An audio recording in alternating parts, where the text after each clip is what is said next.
This is Meet the Press with Tim Russert. Tim Russert took on political reporting with Irish tenacity and zeal, and along the way he changed politics itself. Each Sunday morning, newsmakers lined up to join him on the longest-running TV show ever, a program that he took over in 1991, Meet the Press. But first, with us for an exclusive Sunday morning interview. Born in Buffalo in 1950, Russert was steeped in old-fashioned Irish Catholic beliefs about hard work, friends, and family.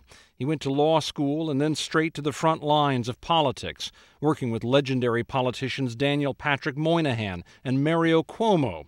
That's when Bill Schneider met him. He wasn't a grim ideological warrior. He didn't fight for causes. He believed in basic human decency, and he believed that politics was there to serve people's interests. But he made it his business to know what the interest was of everybody around the table, and he was brilliant at it.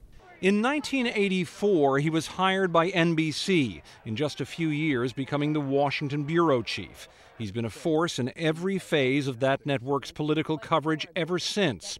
Wolf Blitzer. You know, he could come across and ask a very tough question in a very polite, honest, almost amicable way, and it would disarm a lot of the politicians who came on the show, and they wouldn't realize that, whoa, you know, he's clobbering them. His incisive, meticulously researched interviews set the standard for political reporting. Virtually every big newsmaker of the past 20 years at some point sat with Tim Russert. Along the way, Russert opened doors for many other journalists. He gave Joe Johns his first network job ever. I think the thing Tim did so well, and a lot of us always tried to emulate, was the sort of prosecutorial interview without a sharp edge.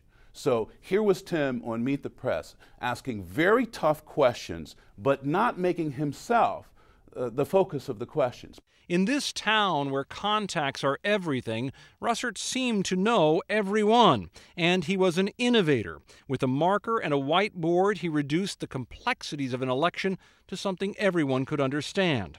Red states, blue states, he came up with that idea as a way of measuring America, according to the Washington Post.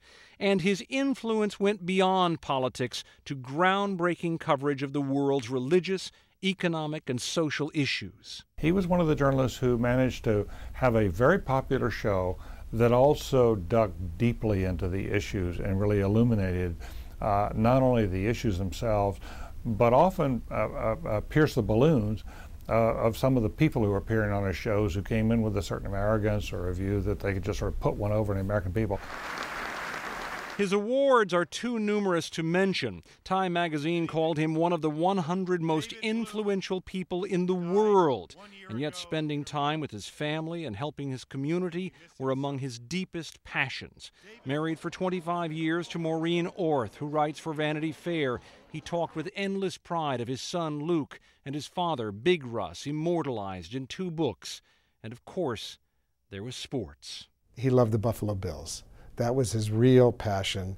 And how many times did he end his show with "Go Bills"? Tim Russert was a big man, not only in size, he was well over 6 feet tall, but also in his presence, in his passions, his determination to get things right as a journalist, a citizen, a friend, a father, and son.